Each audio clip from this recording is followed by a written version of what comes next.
Hey everyone, this is Hashem from Pushing Film, and today I'm bringing you just a short episode with some tips on helping you get better film photos. So let's get straight into it.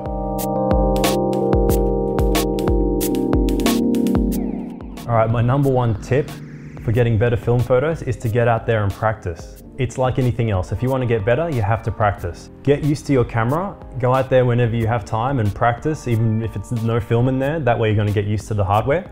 And if you have access to a digital camera, I always recommend using that to practice too, because film's expensive. You can't afford to go through a lot of it learning the camera. So with the digital, if you have access to one with manual settings, you're going to have all the same options, the ability to set shutter speed, aperture, ISO, and you're going to take everything you learn through digital across to film and use that to help you get better results.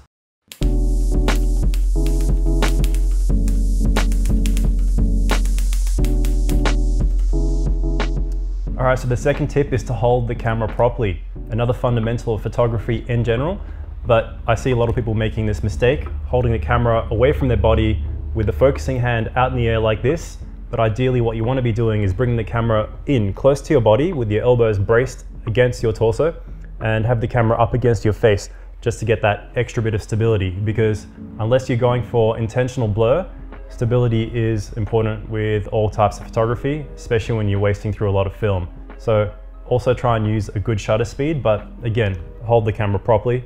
Another really important tip.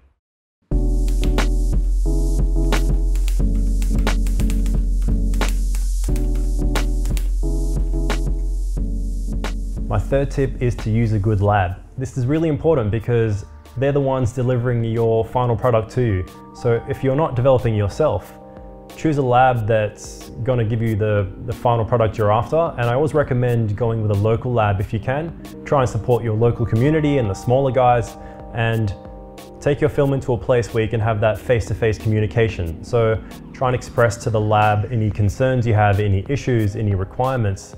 That way you're gonna understand each other and get a better final product ideally. And even if you're gonna use more than one lab, I still recommend getting into each one of them and getting to know the people behind the scenes there, so you know what's going on and who's handling your film, because I think that's pretty important. So once you find a good lab also, it's important to stick with it.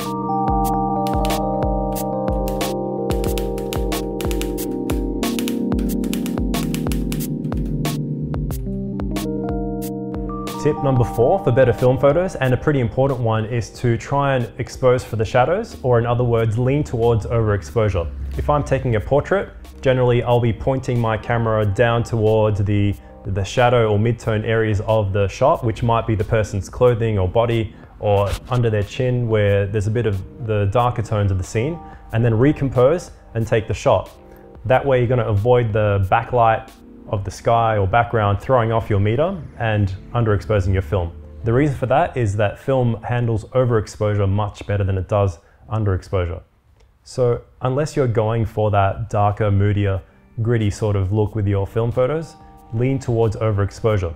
So if that means setting your exposure compensation up a stop, or underrating the ISO of your film, or just doing it manually like I said, look at the scene, meter for the shadows, recompose and shoot. It's going to give you a cleaner and nicer result with film, and I can't stress that enough.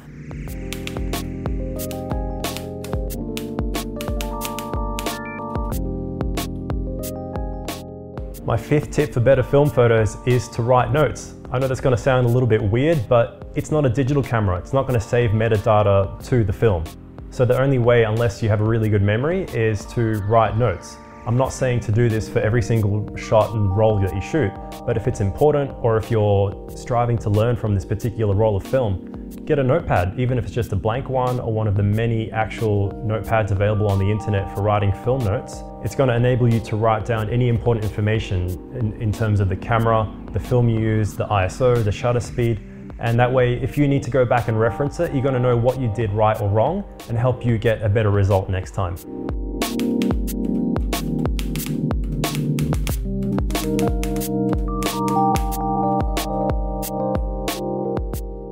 Tip number 6 is use gear that suits you. If you like focusing with an SLR, get an SLR. If you prefer a rangefinder, try that. Maybe you want to use both, or maybe a point and shoot.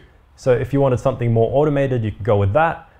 The most important thing is don't just go online and buy a camera because someone is using one and they're getting really good photos from it, or because it's really popular with other people. You want to get something that suits you, that you're going to stick with and get used to and get to know really well, because you want that camera to just become second nature and focus more on the actual photography and getting a good final result.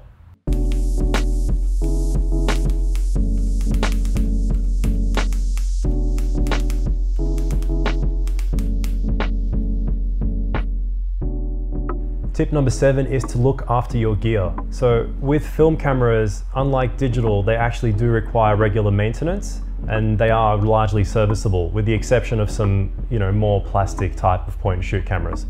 So what I recommend is just doing basic steps to look after your film camera at home. So if you haven't seen our other video on tips for finding a film camera, I talk a little bit about things like light seals and what to look for with the regular operation of a camera. And just keeping it clean, it's quite important. So beyond that, there comes a point sometimes where you do need to service your camera in order to get the shutter speeds accurate. So that needs to be done by a professional, but it's a worthwhile investment if you actually plan to be using this gear long term and you want to get a better results from your film. Look after the gear. And the same applies for your film. So I always recommend buying fresh film, that way you're supporting the industry. Unless you want that result that you can get with expired film, I do always recommend buying fresh. And if you're not planning on using your film for up to a year or more, I recommend putting it in the fridge. That way you're going to hold off on that expiry date. And then also, if you're not going to use it for more than a few years, you can freeze it if you like. With film that's outside of the fridge and you're planning on using it soon, just try and keep it out of the heat or any negative conditions. And when you're traveling, don't check it in to the checked luggage where it's going to get stronger doses of X-rays, but carrying on luggage is generally fine with most film up to a high speed.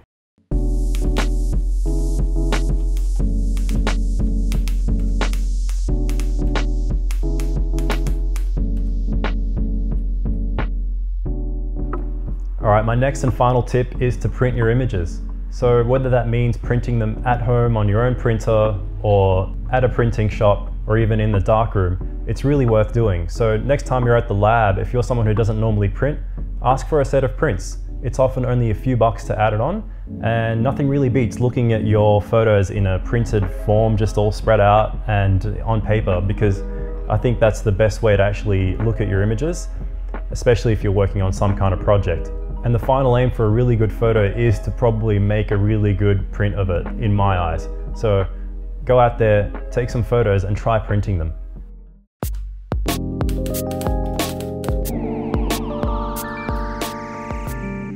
Okay, that about wraps everything up. So I hope you enjoyed.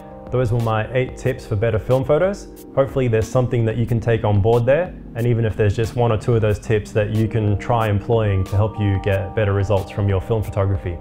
So if you enjoyed this, give it a like, subscribe to our channel. And if you have friends who haven't heard of Pushing Film, maybe tell them about it. We do interviews, vlogs, tips, reviews, and we hope to keep putting more content out there. So thanks for watching, and we'll catch you on the next episode of Pushing Film.